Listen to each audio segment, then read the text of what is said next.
السلام علیکم ورحمۃ اللہ وبرکاتہ۔ معزز سامعین اور ناظرین، امید کرتا ہوں آپ خیر و عافیت سے ہوں گے۔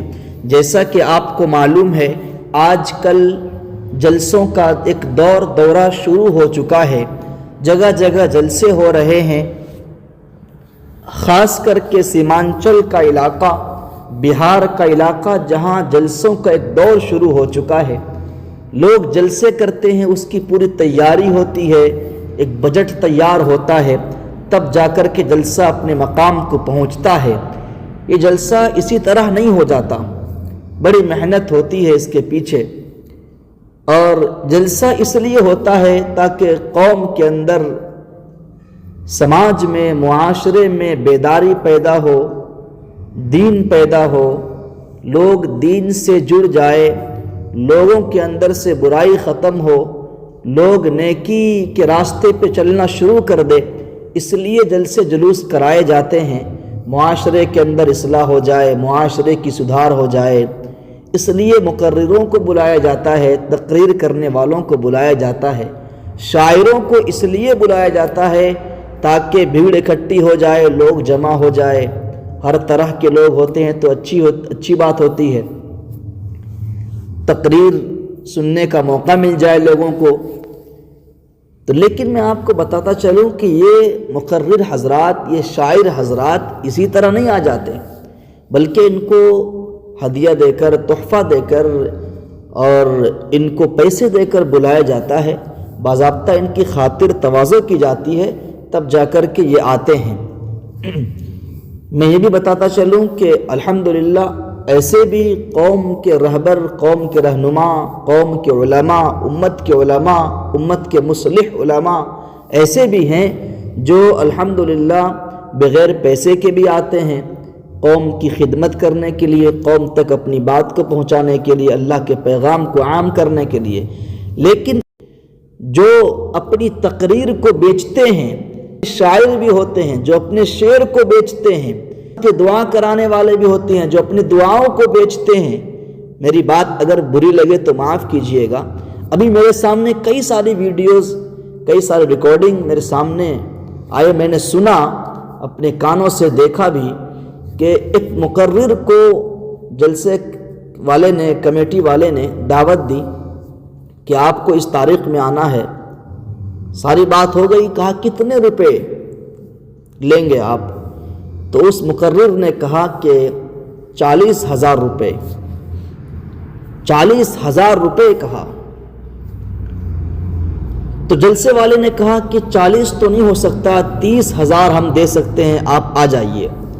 کہا نہیں ہو سکتا ہے، یہ فلائٹ ہے، وہ فلائٹ ہے، وہاں جلسہ ہے، وہاں جلسہ ہے، یہ ٹرین، وہ ٹرین پکڑ کر کے آنا پڑے گا، جلدی آنا پڑے گا، وقت نہیں ہے، ٹائم نہیں ہے، یہ 4 چکا لینا ہے، یہ 4 ویلر لینا ہے، کیسے آؤں گا؟ اس لیے میں 40 مانگ رہا ہوں۔ اس طرح کے الجھا کر کے، یہاں وہاں کی بتا کر کے وہ 30 پر مانا ہی نہیں۔ تو آپ مجھے بتائیے، کیا یہ لوگ مخلص ہیں قوم کے لیے؟ کیا یہ لوگ ہمدرد ہیں قوم کے لیے؟ جو قوم ان کو اپنا امام مانتی ہے، جو قوم ان کو اپنا رہبر مانتی ہے، جو قوم ان کو اپنا عالم علماء میں شمار کرتی ہے، کیا بتائیے اس قوم کے لیے اس کے دل میں کیا ہمدردی ہے؟ وہ کیا اللہ کے لیے کام کر رہا ہے؟ وہ کیوں عالم بنا تھا، کیوں مفتی بنا تھا؟ اس لیے بنا تھا کہ اپنے علم کو پیسے کے نام پر بیچے گا؟ تو میرے بھائیوں، اخلاص کا تو دور دور تک ان مقرروں کا، ان شاعروں کا تعلق نہیں ہے۔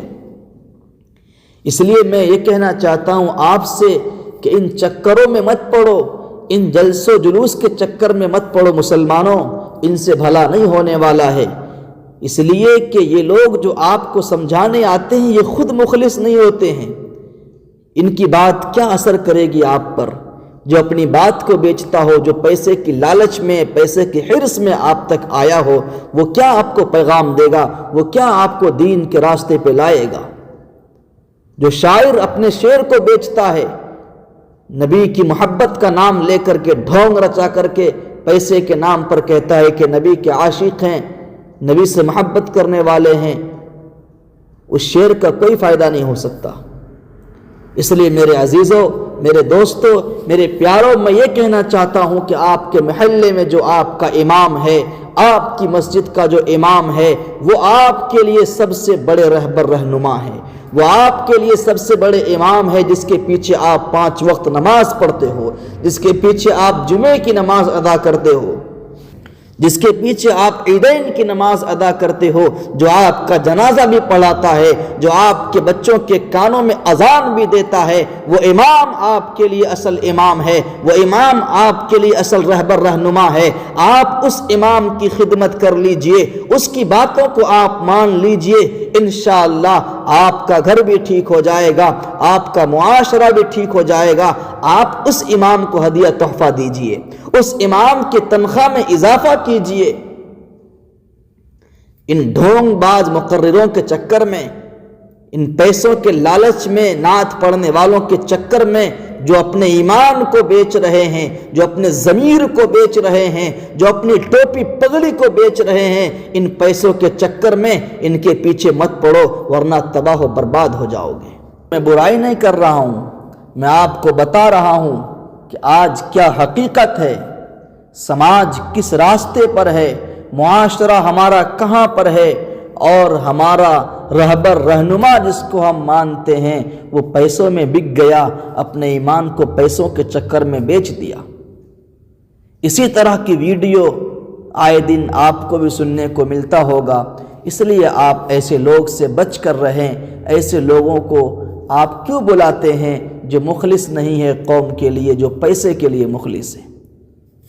آپ کو بتاتا چلوں، آج بھی ایسے علماء ہیں، ہر طبقے میں، ہر مسلک میں ایسے نیک علماء ہیں، ایسے قوم کی فکر رکھنے والے علماء ہیں جو اخلاص سے کام کر رہے ہیں اور کرتے رہیں گے۔ ان کو دنیا کی لالچ، ان کو کسی طرح کی دنیا کی لالچ ان کو پریشان نہیں کر سکتی ہے۔ وہ اللہ کے لیے کام کر رہے ہیں، کرتے رہیں گے۔ اللہ تعالی ہم سب کو اخلاص کی دولت سے مالا مال فرمائے۔